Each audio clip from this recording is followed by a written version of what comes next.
Police and Child Protective Services are scrambling to explain why multiple men who sexually abused a 10-year-old girl remain free tonight, even though they know who they are. CBS 2 investigator Dave Savini reveals how the system failed to protect the little girl despite years of warnings and calls for help.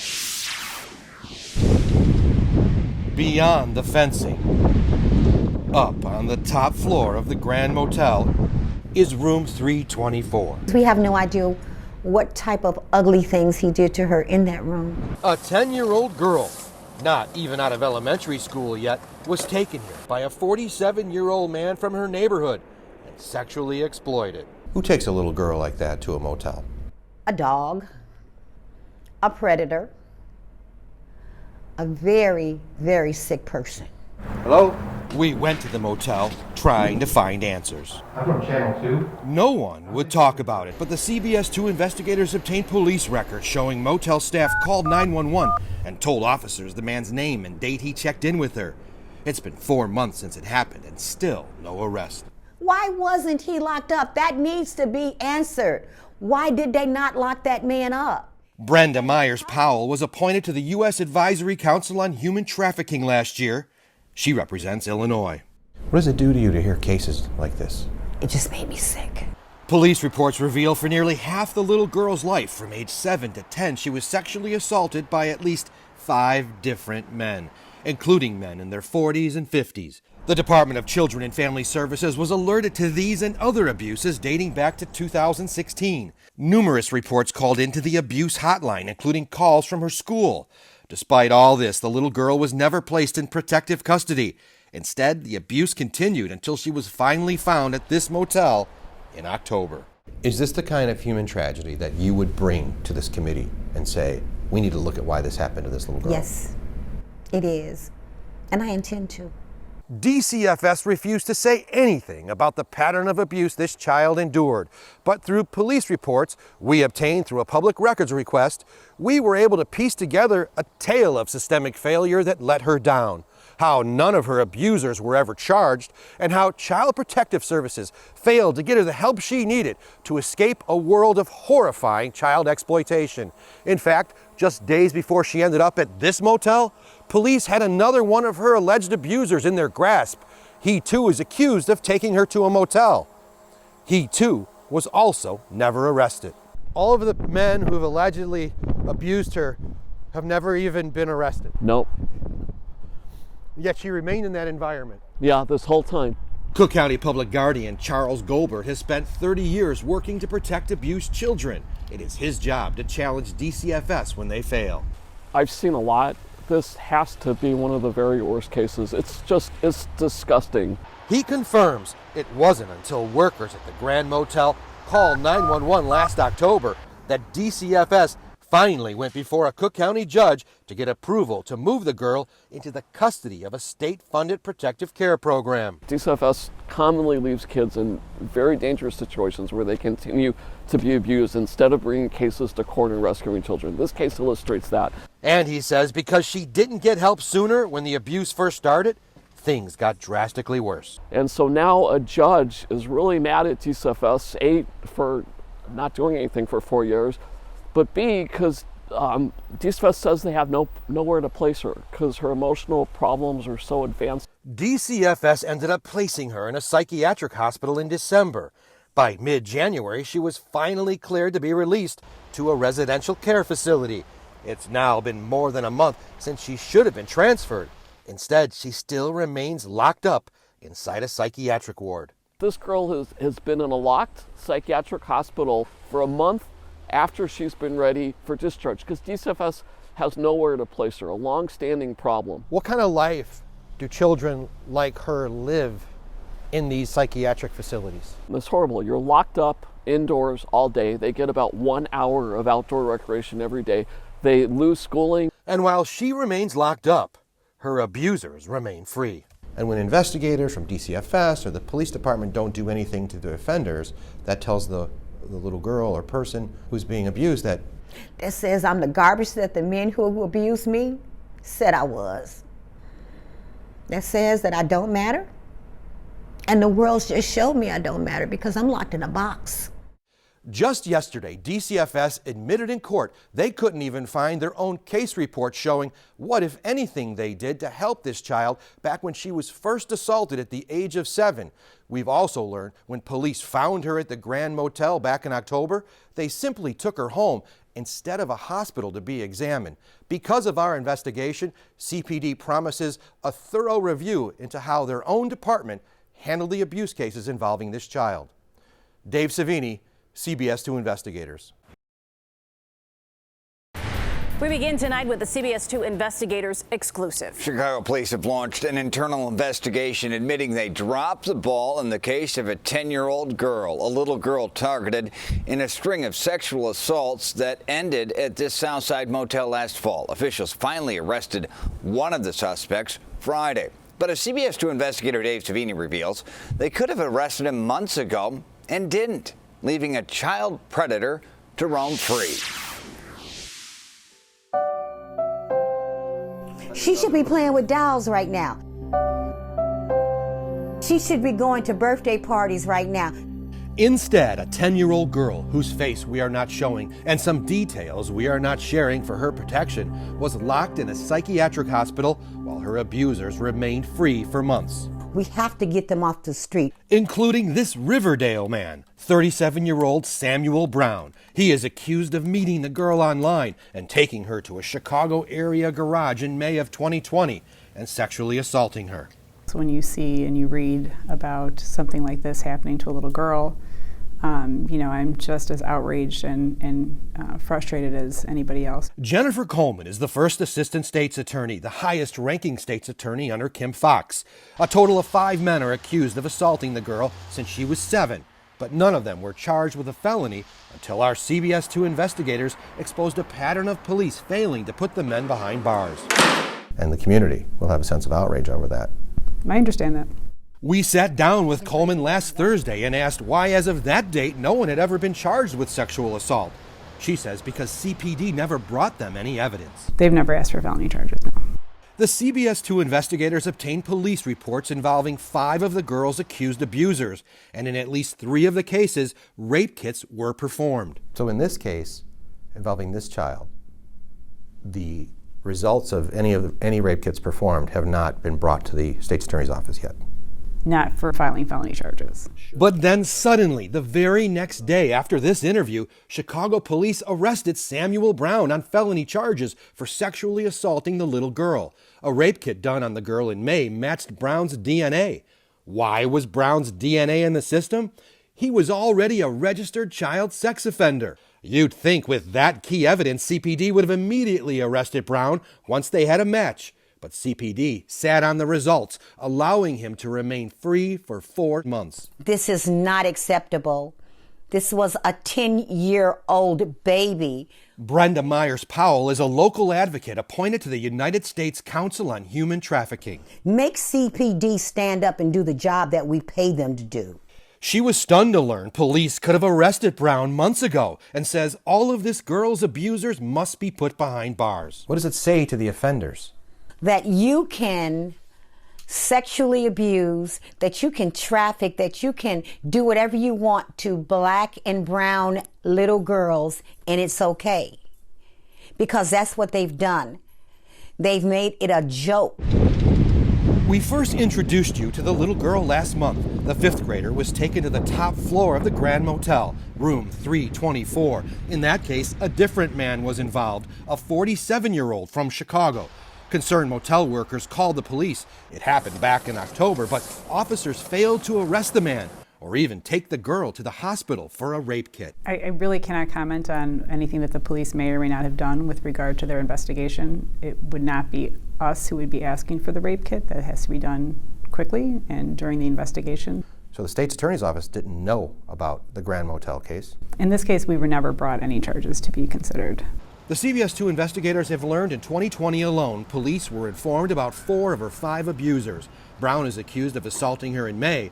Later that summer, after no action from police or Child Protective Services, another man picked her up in his car and hit the road. The little girl was taken from Chicago across state lines to somewhere here in Gary, Indiana, where a 22-year-old man is accused of repeatedly sexually assaulting her. She was gone for days when police finally got a tip and traced his cell phone number. He was eventually arrested, but get this, only on misdemeanor charges. And the misdemeanors? Harboring a runaway and contributing to the delinquency of a minor. Misdemeanor charges, they're for swiping a candy bar from the drugstore. Charles Goldberg has been fighting on behalf of abused children for the Cook County Public Guardian's Office for 30 years. Misdemeanor charges are not for somebody who would have sex and rape a 10-year-old girl. Prosecutors say Chicago police didn't consult them before deciding to only pursue misdemeanor charges against the man who took her to Gary. With misdemeanors, the police can do what we call direct filing. They just file that on their own. So repeatedly, the Chicago Police Department did not come to the state's attorney's office and ask for felony charges. No. We have not been presented with evidence to file charges. It's a felony. All of it's a felony. All of it's a crime. This is a crucial part of what we expect our CPD to do, is protect our children, if nothing else. Our investigation prompted CPD to launch an internal probe into the mishandling of this girl's cases. After we started asking questions, CPD assigned a new detective to the case, and that's what led to the arrest of Samuel Brown late Friday. CPD says they're still investigating all of the other assault cases. Dave Savini, CBS 2 Investigators. Now, a development in the CBS 2 investigation, a 10-year-old girl victimized in a string of sexual assaults. Chicago police arrested this man in one of the attacks late Friday. That man there. But only after we started asking questions, and 4 months after DNA results linked him to the crime. Late last night, Mayor Lightfoot sent us a statement calling out the police department's failures in this case. CBS 2 investigator Dave Savini live in our Streetside studio with the new details. Dave. Brad, it took our investigation to get at least one of those accused child sex offenders locked up, but he remained free for an additional 4 months because CPD sat on the results of a DNA match to a rape kit, leaving him free to roam the streets. Now, a total of 5 men are accused of assaulting the little girl, with the abuse starting back when she was just 7 years old. Today, Mayor Lori Lightfoot says she's outraged and horrified and wants the detective involved held accountable for failing to arrest Samuel Brown, that's his name, sooner. Brown is accused of meeting the girl online and assaulting her in a Chicago area garage last May, but he wasn't arrested and charged until last week when we started asking questions. Now, Mayor Lightfoot says she wants all of the alleged abusers to this little girl. She wants all of those cases to be looked at again and have criminal investigations launched into those cases. That should have been happening already, but apparently it wasn't. And she wants better policies in the way Chicago police handle these types of sex exploitation and human trafficking cases, Brad. Yeah, Dave, details on this one are just grueling. You talked about CPD dropping the ball here, failing to properly investigate the girls' cases. I mean, months sitting on the return of the rape kit results. But where does the Department of Children and Family Services stand in all this? Weren't they alerted to the abuses too? Well, the spotlight is on them as well because they knew about this girl's first abuses going back to the age of 7. And of course, they knew about all 4 of these other men that allegedly sexually assaulted her from May until October of last year. And they left her in the environment when they could have gotten her child protective services. So there are a lot of questions for DCFS right now. And of course, they always say they can't comment because they can't speak about these cases because they involve children. All right, CBS 2 investigator Dave Savini, when all you stay on top of it, Dave, thank you. An update now on a story first exposed by the CBS 2 investigators. A series of sexual assaults against a 10-year-old girl at a Chicago motel and how the system failed to protect her. CBS 2's Marissa Parra heard from activists who protested outside the motel today demanding changes. Marissa. Erica, Chicago police say they're looking into why the detective on the case failed to make an arrest even after a DNA match with her rape kit test. Within the last week, Mayor Lori Lightfoot called this all a systemic failure. Activists say they want more than words. Protect that black girl. They're here for the little girl who for years suffered abuse in silence, failed by the systems designed to protect her. This was a mausoleum of horror. We are outraged as a community. Our CBS 2 investigators revealed that back in October, it was here at the Grand Motel that a young black girl just 10 years old was sexually assaulted by a man almost 5 times her age. As our Dave Savini and team unraveled, she was sexually assaulted not once, not twice, but multiple times by at least 5 separate men across the city, even over state lines. So many people have failed this child. Until CBS 2's investigation aired, none of the 5 men had been charged. In the case of the Grand Motel assault, employees called police, but officers never took her to the hospital for a rape kit or even an evaluation. The Department of Children and Family Services had been monitoring the girl since she was 6 years old. They had over a dozen reports of her being neglected and abused by these men, and yet she wasn't taken into protective custody until she was found at the Grand Motel. The hotel staff did their job by reporting the incident, and nobody answered their call.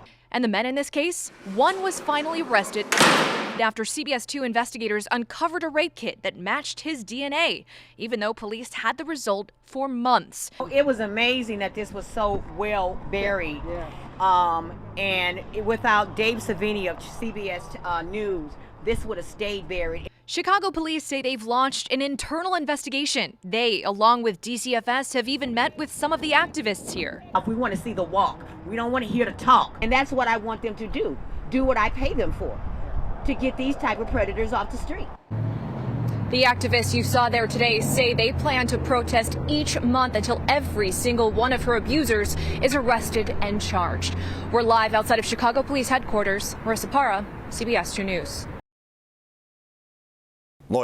Lawmakers also took note when the CBS 2 investigators reported on a 10-year-old girl sexually assaulted by 5 different men over 3 years. Police in DCFS did nothing while she suffered unthinkable attacks at a Chicago motel. Her offenders roamed free. She was the one who got locked up in a psychiatric facility. Our Dave Savini broke the story and has been following it for months. She should be playing with dolls right now. She should be going to birthday parties right now. DCFS refused to say anything about the pattern of abuse this child endured. But through police reports we obtained through a public records request, we were able to piece together a tale of systemic failure that let her down. How none of her abusers were ever charged, and how Child Protective Services failed to get her the help she needed to escape a world of horrifying child exploitation. And when investigators from DCFS or the police department don't do anything to the offenders, that tells the little girl or person who's being abused that says I'm the garbage that the men who abused me said I was. That says that I don't matter. And the world just showed me I don't matter because I'm locked in a box. CBS 2 investigator Dave Savini joining me now. Dave, because of your reporting, police finally arrested one of the girl's abusers, and finally Springfield now took notice of how she was the one who was locked up. She was the one locked up long after she was cleared to leave. That's right, Brad. Lawmakers are trying to make DCFS be more transparent about these kids. They call them stuck kids. There were last year about 314 actually, stuck kids, stuck in psychiatric hospitals, locked up around the clock. This little girl was one of them, and they're kept long after they're medically cleared to leave because there's nowhere to put them. She had to take vitamin D pills because 23 hours a day she was locked in a room. Now, she only had 1 hour of sunlight, so they had to give her supplements. 40 days she was locked up. Those other kids, 300 plus kids locked up because there's nowhere to put them. We spent $7 million in extra fees to keep these kids in these facilities. So that's the big picture here. This legislation it's a tracking mechanism. It won't stop the practice, but now it will have to be publicly disclosed. There had to be freedom of information request battles to get that number, to know there were 300 kids being kept that way. So there's a lot of work to be done here, still more problems. Okay, CBS 2 investigator Dave Savini. Kudos, Dave, giving them a voice. Keep it up. Chicago's police superintendent now answering to the delays by police in a horrendous child sexual abuse case first exposed by the CBS 2 investigators. 2 men now arrested for abusing a 10-year-old girl and a string of sexual assaults dating back years. CBS 2 investigator Megan Hickey joining us now live. Megan, today you asked Superintendent David Brown about the lag time in this investigation. Right, Brad. Both of these men were identified as suspects months ago, but they weren't arrested and charged until after the CBS 2 investigators exposed this story. Today, Superintendent Brown told me they're looking into how and why that ball was dropped. 2 men are now behind bars facing charges that they sexually abused a 10-year-old girl. In the case of 43-year-old Joseph Brinner, arrested this week. He's accused of taking her to this Southside motel and raping her on more than one occasion. At one point, dressing her up to look older and trafficking her to other men. During the same period, 37-year-old Samuel Brown was accused of meeting the girl on a dating app and sexually assaulting her in a garage. Police had DNA evidence linking Brown to the rape since November, and yet he wasn't arrested until March, after our story started raising questions. Today, I asked Superintendent Brown why. We are currently having an administrative investigation to determine whether or not there's any officers who need to be held accountable, and we will hold officers accountable for not doing their job fully. Brown did not comment on specifics about the lags in this investigation, but told me CPD immediately reassigned the case to a new detective following questions raised by our report in February. Police reports obtained by the CBS 2 investigators identified 5 possible suspects. CPD tells me a 3rd suspect with ties to this victim was released without charging, but this investigation is ongoing. I also asked Brown about Mayor Lori Lightfoot's comments on this case. Quote, "We must also stop the adultification of black girls, who too often are blamed when they should be treated as victims, particularly in cases of sexual abuse." Brown didn't quite answer. I would refer you to my first answer. We're taking this case very seriously. We are pursuing these offenders.